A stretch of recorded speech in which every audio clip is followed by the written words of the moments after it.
Untuk organisasi itu apa saja yang dibutuhkan kalau misalnya dalam Opmas itu adanya rapat pleno. Jadi kita tahu ke depannya Opmas itu bakal bergerak seperti apa. Itu gambaran kecilnya. Walaupun meskipun di tengah perjalanan ada yang berbeda, tapi kita sudah tahu akan menghadapi hal yang seperti ini. Nah, untuk menyimbangkan dengan akademik, ketika guru menerangkan itu jangan tidur, tidak tidur, tapi mendengarkan apa yang dijelaskan oleh guru. Bismillahirrahmanirrahim.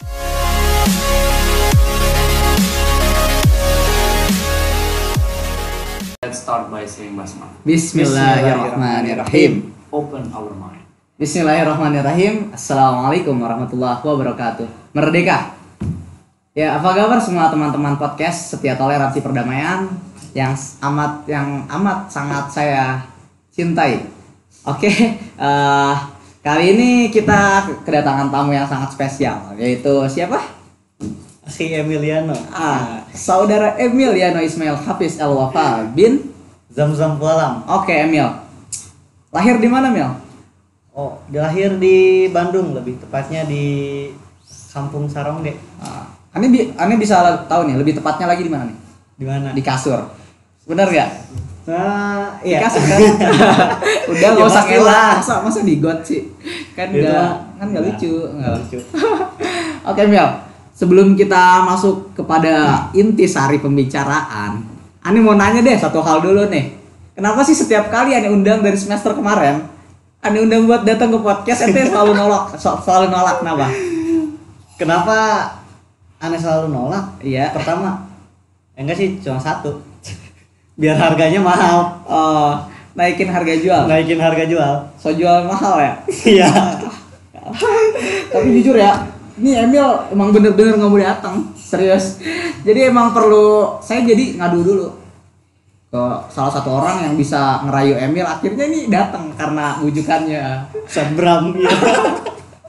Makasih Emil udah mau datang ke podcast kita tercinta, podcast Toleransi Perdamaian. Mil, di sini ini mau nanya beberapa pertanyaan sih ke ente mengenai kehidupan ente, kegiatan sehari-hari dan lainnya lah pastinya. Ya, tapi satu syarat. Apa? Jawabnya cepet ya. Jawabnya cepat. Ayo. Siap nggak? Cepatnya berapa detik nih? Ya intinya cepet lah. Cepat. Aneh nanya ente langsung jawab. Oke. Nggak perlu banyak pertimbangan. Pilih ya antara. Pilih. Iya.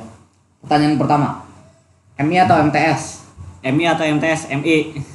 MI. Santri baik-baik atau santri spesial? Santri baik-baik atau spesial? Yes. Spesial. Santri spesial. Spesial. Oh, terlahir jadi orang spesial nih. Selanjutnya, antara organisasi atau akademik? Organisasi atau akademik? Organisasi. Jika Emil ditanya, nih pertanyaan selanjutnya, lebih milih jadi orang baik atau jadi orang pintar? Orang baik. Baik. Oke, next. MBT atau di luar? MBT atau di luar? MBT. Dan yang terakhir, pertanyaan paling horor sedunia. Enggak lah, biasa aja sih. Nikah atau karir? Nikah atau karir? Karir. Kayaknya kalau ada yang nanya kayak gitu kayak kurang cocok deh. Soalnya lawan bicaranya Emil, tamu undangannya seorang Emil gitu, kurang cocok lah kalau ngebahas soal bucin. Iya. Oke Mil, mari kita ulas satu-satu. Oke. Mengapa Anda memilih MI? Karena yang saya rasakan, kenapa saya memilih MI? Yang saya rasakan itu pendidikan yaitu harus dimulai dari sejak dini. Bukan hanya sekedar saat masuk masa remaja itu mulai pendidikan yang udah lebih gembleng, tapi harus dari MI, MTS, MA, kalau bisa kuliah itu satuan type education. Asik, pantesan milihnya MBT. Iya. Pasti. Oh jadi berarti kayaknya jawaban kayak gitu kurang tepat juga sih. Soalnya kalau emang dari sejak dini jawabannya TK dong seharusnya atau PAUD. Ya, kan sekarang ada. Kan waktu saya masuk ke sini saya belum tahu kalau di sini ada PAUD. Ya, kalau misalnya ada PAUD mungkin orang tua saya menyekolahkan dari Sejak PAUD ya. Sejak Emang PAUD. di Mahat dari kelas berapa Mel masuk Mahat? Kalau masuk Mahat itu sih dari kelas 5. Cuman saya minta ke orang tua saya itu dari kelas 3. Dari kelas 3. Dari kelas 3. Baru masuk pas kelas 5. 5. Kenapa nggak dari kelas 1? Saya waktu itu baru dikenalin Mahat tuh, pertama saya lagi baca-baca sama adik saya. Tuh, oh ternyata lihat ini majalah, kayaknya majalah Berindo, lihat Berindo. Berindo. Oh dulu mah udah Berindo ya, bukan majalah Al-Zaitun. Setahuannya majalah Al-Zaitun dulu. Berindo Al-Zaitun gitu. Lupa. Cuman yang paling ingat gambarnya apel. Apel digigit. Iya. Nah, di situ ada foto-foto ponpes pesantren Mahat Al-Zaitun. Iya. Itu ya ini di mana sih? Kok bagus gini? Antara gedung sama pepohonan tuh nyatu. Saya dari dulu sukanya di desa asri Yang natural tapi asli. iya natural. Saya di kota tuh gedungnya tinggi-tinggi, polusi, terus ngeliat Kok ini ada gedung yang gede-gede ada tapi iya dibarengi sama lingkungan yang bagus ya. yang bagus, bersih. Kayak keren juga berarti ya. Di situ ya mau sekolah di sini dong. Ini sekolah kan gitu. Terus ada Oh tulisannya. ini bukan sekolah tak? Enggak lah. Ini enggak. Nah, sekolah lah. Sekolah, Kita sekolah di pendidikan. sini. Terus gimana ya? Oh, jawaban orang tua saya hanya waktu itu tuh cuma oh iya nanti kesana. Oh iya nanti kesana. Belajar biasa. Setiap buka majalah, setiap ngeliat majalah, oh ingat. Ya, kelas 3 mau kesana ya gitu. Mau ke Mahat Al-Zaitun sekolahnya. Iya, nanti disekolahin di sana. Oke. Itu mau nanya kelas 1. Nah, kelas 3, ya katanya kelas 3 mau sekolah di Mahat. Kok enggak sih? Iya nanti, belum Sabar ya, waktunya, Nak. sabar. Menjelang waktu yang lama, waktu kelas 4 semester 2, akhirnya dapat Emil. Jalan-jalan yuk, kemana? Udah ikut aja, ikut ayah, ikut. Ternyata ke Mahat waktu Muharram. Enggak, kelas 4 semester 1 waktu Muharram. Datang sini dijelasin, ini semuanya Mahat Al-Zaitun tuh kayak gini. Kelas 4 semester 2 kali. Pas semester 1. Muharram itu adanya di semester iya 1, sorry. Kita bentar lagi Muharram nih. Semester 1 nih ya. 1. Nah, habis itu belum dibicarain tentang lebih jauh tentang Mahat kayak gimana nya. Hanya diperkenalkan ini gedung-gedungnya, ini masjidnya. Waktu itu ngeliat Masjid Rahmatan, kan datang ke Mahat nih malam-malam. Ngeliat Masjid Rahmatan tuh Gede banget gede ya. banget, kubahnya tuh kena Emang lampu. kelihatan? Kan pakai lampu Kan lagi dulu masih persiapan. kecil. Dulu kan pendek kan enggak lah. Sekarang tinggi. Oh iya. Udah ngeliat Masjid Rahmatan tuh wah kayaknya bagus banget, megah Iya. banget. Gak ada gitu pesantren yang kayak gini. Antara jalan, terus ada trotoar, baru ada selokan. Dan gotnya itu selokannya gede banget ya. Iya, gak kayak di luar. Menghindari banjir. Menghindari banjir, terus gak bau. Iya. Sistem irigasinya bagus lah. Bagus.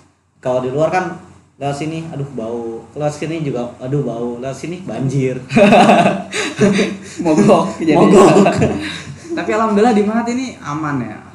Bersih. Oke Mil, gimana sih? Oke, ntar kita masuk ke ini dulu, pembahasan pertanyaan kedua aja deh yang ini. Kan tadi antara santri baik-baik atau santri spesial. Ini ya santri spesial. Kenapa itu? Gimana? Ceritain dong kenapa bisa milih santri spesial. Kenapa milih santri spesial? Pertama, kalau santri spesial tuh diajak apa-apa seru. Yang saya alamin ya, itu santri spesial tuh kalau diajak apa-apa seru, ngalir. Meskipun ya sikapnya kurang, tapi kalau kata orang tua saya, Emil teman aja sama siapa aja, mau baik, mau kurang baik, atau mau spesial. Intinya ente berarti nggak membatasi diri dong. Gak mau batasi. Main sama siapa aja main sama gitu. siapa aja, tapi tetap Emil, kamu harus punya pegangan. Pegangannya ini Harus ada prinsip berarti harus ya. ada prinsip. Jadi di sebelum masuk ke Mahat, ternyata saya sadar kenapa saya belum dimasukkan ke Mahat dari kelas 3, dari kelas 1. Ternyata permintaan orang tua lebih tepat. Jadi dibimbing dulu di rumah, bimbing keluarga tuh bagaimana, di Mahat itu bagaimana. Baru dimasukkan ke kelas 5, nangis. Nangis. Keluar. Ditinggal langsung ya. Iya, ditinggal langsung orang tua. Udah gede juga masih nangis. Ya gimana ya? Ya wajar lah. Itu nggak kebayang gitu. Cuma masuk nganterin, Emil, ayah pulang ya. Aduh, ngasa. Tanpa dikasih apa ya? Dikasih Iya, tahu nggak dikasih tahu dasar-dasarnya Mahat tuh kayak gimana dulu gini. Tahu tapi kan mau disekolahin di sini. Tahu. Apa? Kan soalnya ada orang yang Tiba-tiba- diajak jalan-jalan pas kelas 1 tuh kayak Sami Haji contohnya. Kayaknya seingatannya Sami Haji waktu diajak ke sini. Oh iya. Iya, dia diajak, ayo main apa ke ini, diajak ke suatu tempat, udah gitu, taunya tes, nggak tahu berbagai macam tes, taunya ditinggal. Iya, jadi dia nggak tahu lah, kok ditinggal sih, dan itu kelas 1 gimana sih?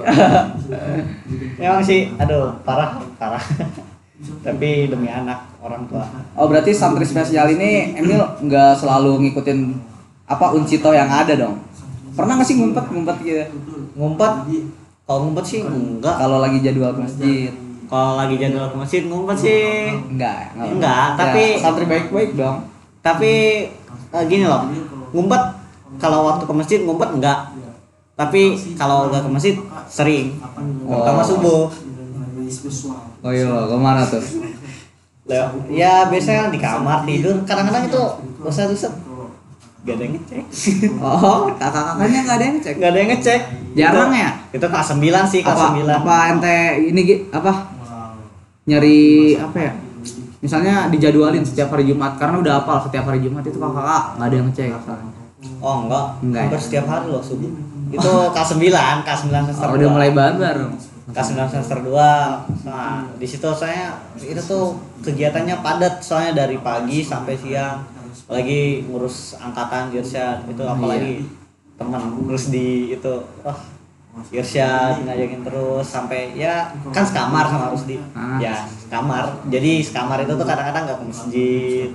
Kadang-kadang SPL tuh kadang-kadang yang maklumin, oh ini yang habis ngurus Irsyad kemarin, ya udahlah dibangunin nanti jam 5 aja. Tuh. Gak enakan juga ya. Gak enakan juga. Oke Mil, lanjut. Tadi pertanyaan ketiga antara organisasi atau akademik, jawabnya organisasi. Jawabnya Why? organisasi. Why you answer organisasi? Sebenarnya untuk akademik dan organisasi itu dua-duanya penting. Tapi yang lebih untuk mengaplikasikan suatu ilmu itu dalam organisasi. Belum tentu orang-orang akademik, terutama di usia sekarang seperti kita seperti ini, itu belum tentu bisa mengaplikasikan ilmunya. Terkadang mereka belajar ini buat apa sih? Ini buat apa sih? Ya buat masa depan. Mereka taunya buat lulus, buat kuliah, buat ujian, buat kerja, taunya gitu. Kalau waktu masuk organisasi itu dipakai bisa. Di situ kita ngerasain nggak Mil? Misalnya pas lagi ngejalanin organisasi, oh ternyata ini ilmu yang selama ini aneh pelajarin kepakainya kayak gini. Pernah nggak ngerasain gitu? Oh sering. Misalnya ilmu apa tuh yang dipelajarin? Kalau salah satunya ya, kalau misalnya dalam organisasi itu yang penting tuh cara berpikir sistematis. Terus satu lagi ya, ingat dari Mahfudot dulu tas 7 manjada wajada. Iya. Ya itu sering lah. Moto aneh tuh, moto aneh. Moto Anda. Iya. Tuh ternyata sini waktu masuk aliyah, ternyata waktu lagi baca buku, oh ternyata alam bawah sadar kita tuh sangat berpengaruh besar. Bahkan menurut sebuah penelitian itu alam bawah sadar itu ruangnya lebih gede di diri kita.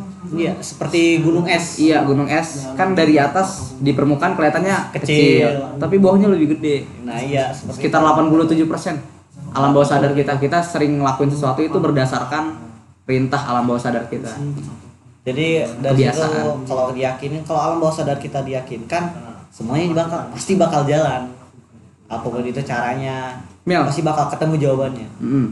Kan ente di tengah-tengah kesibukan ente ya, antara anak Mia yang rajin asik, santri berprestasi dalam hal akademik dan aktif di organisasi, itu gimana sih cara ente untuk menyeimbangkan waktunya biar keduanya itu balance?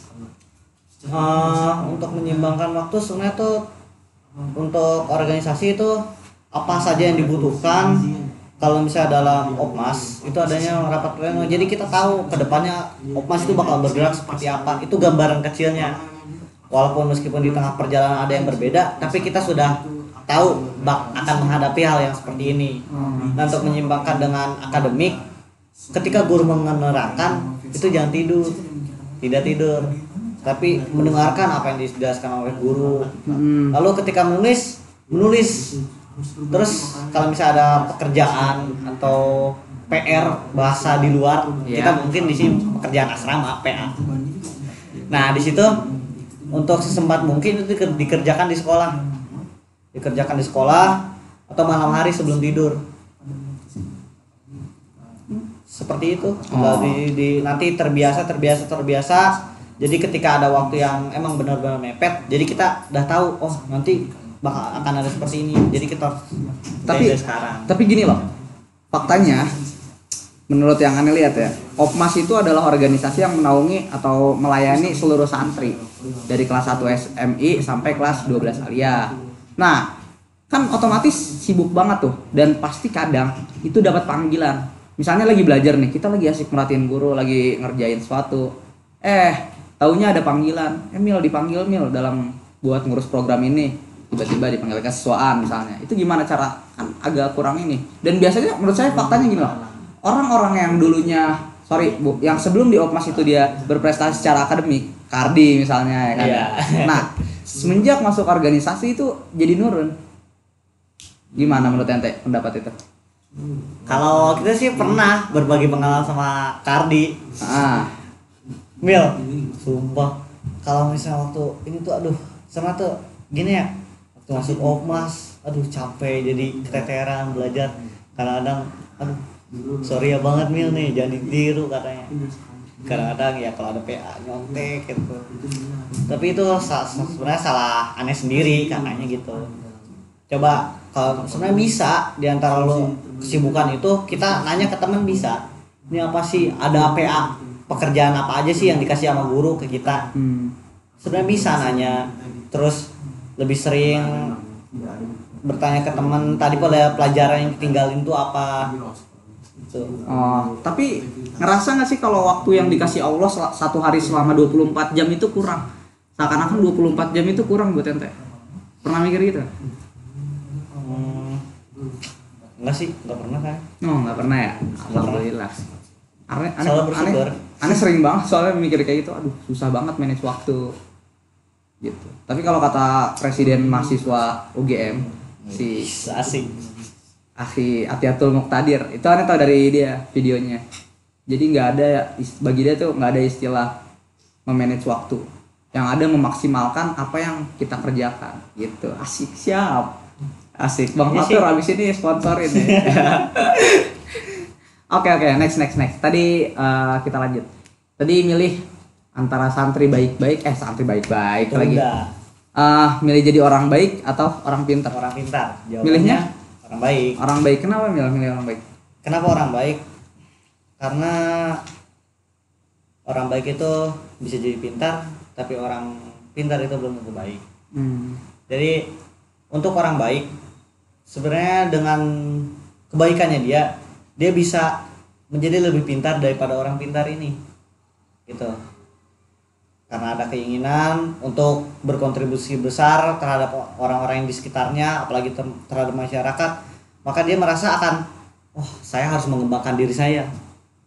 Jadi ada acuannya ya. Jadi ada acuannya, dorongan dari lingkungan. Itu sih yang saya rasakan. Tapi nggak sedikit loh orang-orang yang bagi saya baik, cuma ya nggak pinter-pinter amat sih. Jadi biasa-biasa aja dalam hal akademik, dalam hal menghafal misalnya. Tapi dia akhlaknya bagus banget, serius bagus banget. Tapi ya biasa aja sih. Maksudnya dalam hal akademik gitu. Iya. Terus kan berarti nggak ada dorongan dong dari luar. Baik untuk dirinya sendiri mungkin dia rajin ibadah, rajin sholat duha, tahajud tiap hari. Tapi kurang bermanfaat mungkin. Jadi gimana tuh? Kalau menurut saya itu gini ya, itu kayaknya belum tahu. Atau orang yang kriteria kayak gitu belum bisa dimaknai dengan orang baik gitu. Ya mungkin karena ya bisa jadi karena apa yang kita lakukan tuh selalu terbiasa oleh tradisi yang dahulu. Kalau misalnya akhlaknya baik, berarti itu orang baik. Padahal belum tentu loh. Iya. Yang saya rasakan di sini, yang saya sekolahkan di sini tuh ternyata orang baik dan pintar itu dua-duanya harus ada dalam satu orang itu harus laras. Jadi orang baik tidak bisa dikatakan baik kalau dia tidak pintar, Yang itu yang saya rasakan juga, yang Maksudnya pinter itu bagian dari baik harusnya ya. seharusnya seperti itu. Dan kadang ada yang salah di pandangan publik nih dari dulu. Ada orang yang pendiam biasa-biasa aja, kurang vokal lah. Cuma anak alim. Anak alim ya Nah, itu ampun. Padahal dia pendiam, di kelas kurang aktif ya kan. Iya. Organisasi nggak ikut, olahraga nggak ikut, anak kasur, tapi dia pendiam, kelihatannya masuk baju rapih mulu kan ya. Bokorannya gini, asik. kadang-kadang Anak di alim, atas, anak alim. kadang di atas. Ya enggak? Celananya Soalnya sih- cingkrang, enggak lah. Parah banget. Anak alim. Padahal alim itu dari kata alimaya lamu ya kan, mengetahui, ilmun. Orang yang berilmu ya nggak sih? Berilmu, Heeh. iya. Ini orang yang pendiam. Jadi anak alim itu bukan anak yang pendiam. Salah tafsir ini. Sebenarnya ya salah di kita juga kadang-kadang. Udah. Iya, jadi terbiasa dari Udah dulu. kebiasaan. Iya, kebiasaan dari Anak alim. apa sih? Kita kelas 1 kita mau ini. Kenapa sih orang yang lebih dewasa dari kita kenapa sih ngelakuin? Oh, ini kita ya baru ngerti yang oh itu. Oh iya. Kalau misalnya ada orang dewasa bilang, "Oh, ini orang alim." Orang alim tuh kayak ngasih ngeliat, "Oh, ternyata dia yang pendiam," jenggotan. Enggak lah. gitu. Oke. Jadi menurut Aris sih orang alim ya orang yang misalnya bermanfaat dan dia juga mengaplikasikan ilmunya juga ya pasti. Iya. Oke Mel, lanjut Mel. Tadi milih MBT ya? Antara MBT, MBT iya. atau di luar? Kenapa nggak mau di luar Mel? Kalau kamu mau di luar, pertama jujur itu apa ya? Tekad sih sebenarnya. Masuk ke sini kelas 5. Emil waktu mau masuk ke Mahad nih, waktu di perjalanan mau sampai kelas 12 di sana, terus keluar di luar. Emang di sana di Mahad gak ada universitas gitu atau apa tempat perkuliahan? Oh ada. Oh udah dari kelas 5 mau sampai kuliah di sana. Wih. Oh gitu. Dari Oh, kelas gitu. 5 udah ini aja ya? Iya, di situ juga bingung kenapa kok bilangnya kayak gitu tapi belum bisa ngelaksanain. Oh ternyata semakin kesini itu Mahat tuh semakin luas. Jadi bukan hanya terbatas sebuah pendidikan ya yang sekarang sampai Institut Yai Al-Aziz. Ternyata sekarang Mahat sudah membuka ke apa sih UGJ. UGJ, Ya, kerjasama dengan Jati. Universitas Unjati. Nah, terus nanti rencana dari pimpinan kita yang besar, Syekh Al-Zaitun, itu kan nanti ada beberapa fakultas baru Yang bakal dibuka di yang AI. bakal dibuka. Nah, saya mikir kalau misalnya saya kuliah di sini saya juga harus berkontribusi ke Mahat Al-Zaitun. Tuh. Karena dengan saya berkontribusi, maka pelanjut saya ya dia akan meneruskan lalu berkontribusi juga ke Al-Zaitun sekaligus berkontribusi besar ke Indonesia. Pastinya negara. Indonesia, negara tercinta. Our country. Tapi kan dengan kita di luar nih misalnya ya, kan misalnya ente mau jurusan apa nih? Kuliah. Sebenarnya sih maunya dokter. Cuma di AI kan belum ada Nah, itu kedokteran. Berarti rencana masih ya gini ya. Untuk saya berpikir begini. Oh, ini MBT dibuka di Okternal. Itu langsung Mahat sudah bekerja sama dengan UGJ. Saya berharapnya sih bekerja sama juga dengan Unpad. Iya, saya mau ngambilnya di kedokteran di Unpad. Biar tujuan pribadinya tercapai.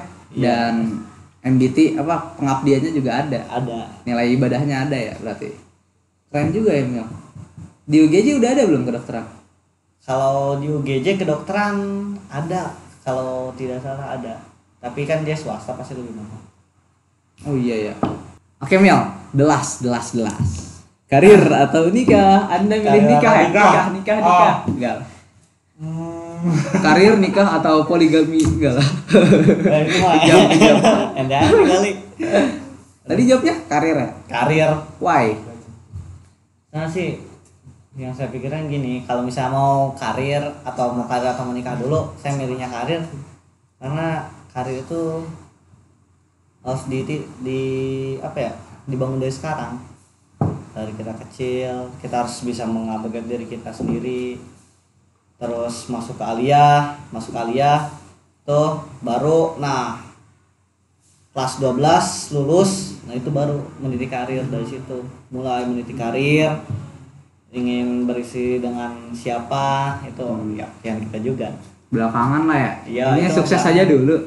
Kalau sukses sih sebenarnya patokan sukses Apa?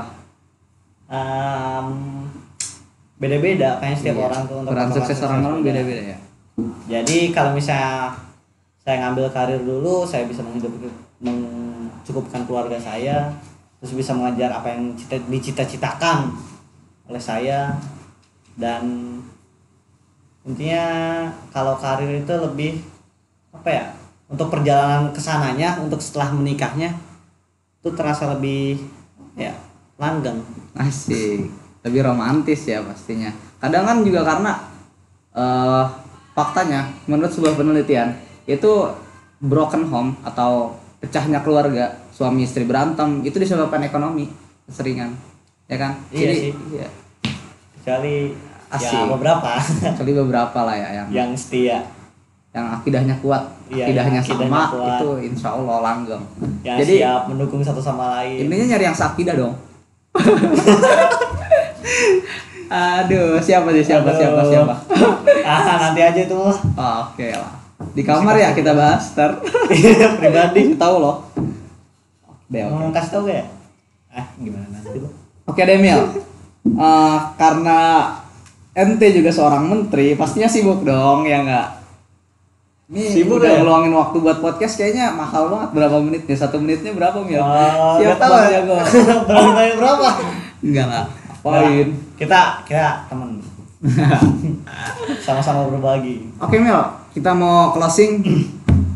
Boleh dong kasih satu closing statement buat para penonton, entah itu motivasi, pesan, atau apa kek? Motivasi, pesan atau apa kek? Aduh, itu bahasa. Apa sih?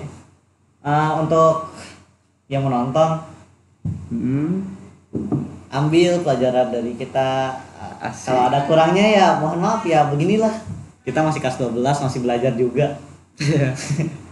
Motivasi Kalau- dong dikutip dari siapa gitu. Kan sering baca buku. Motivasi dikutip dari siapa ya? Dari Nadim. Nah, kalau untuk motivasi sebenarnya dari sendiri ya, kurang suka. Kurang suka motivasi. Iya. Nah, tapi gak apa-apa. Nih, apa ya yang termotivasi dalam diri saya itu, apa yang kalian inginkan, maka kalian harus melihat siapa yang paling besar, siapa orang yang pemikirannya paling besar, yang mampu membangun suatu peradaban. Ikutilah orang itu, karena dari situlah ilmu akan dilimpahkan kepada muridnya yang tekun. Sering perhatikan orang itu, apa yang dia lakukan, perhatikan. Lalu perhatikan juga orang-orang yang di sekelilingnya, apa yang ada di dunia ini sekarang, perhatikan. Maka di situ kalian akan menyimpulkan, oh seperti ini, dunia ini sekarang seperti ini, masyarakat sekarang membutuhkan seperti ini, dan oh ternyata dia pimpinan yang benar tuh seperti apa. Kalian akan mengetahuinya. Oke, good, nice, very well. Menurut yang pernah aneh baca di majalah Anaja, jadi benar tadi sesuai dengan apa yang ente ucapin barusan. Kita juga berarti ininya public figure ya. Kita harus ada public figure yang kita contoh gitu ya, yang kita ikutin terus. Nah itu sangat berpengaruh terhadap pribadi kita. Apa yang seorang public figure yang kita ikutin sangat besar pengaruhnya terhadap diri kita. Itu yang saya ketahui. Jadi ente ngefans sama Messi, otomatis ente juga bakal jago main bola. Saya Iya. pernah ngerasain asik. Asik gue cek ya lah. Ente Dimana? suka Hotman Paris, ente akan jago berdebat. Jago debat di Siapa Rocky Gerung? Oke gerung, jago apa tuh? Oke, udah kita kasih closing statement. Terima kasih banyak ya Emil udah mau Iya, datang ke sama-sama. podcast kita, Toleransi Perdamaian. Rahmatan Di ya? mana ada toleransi di situ tercipta perdamaian. Oke, sekian dari kami. Selalu jaga kesehatan di rumah, selalu ikuti protokol WHO. Sekian dari kami. Assalamualaikum. Merdeka. Pastikan like, Comment dan subscribe ya guys. Dan share.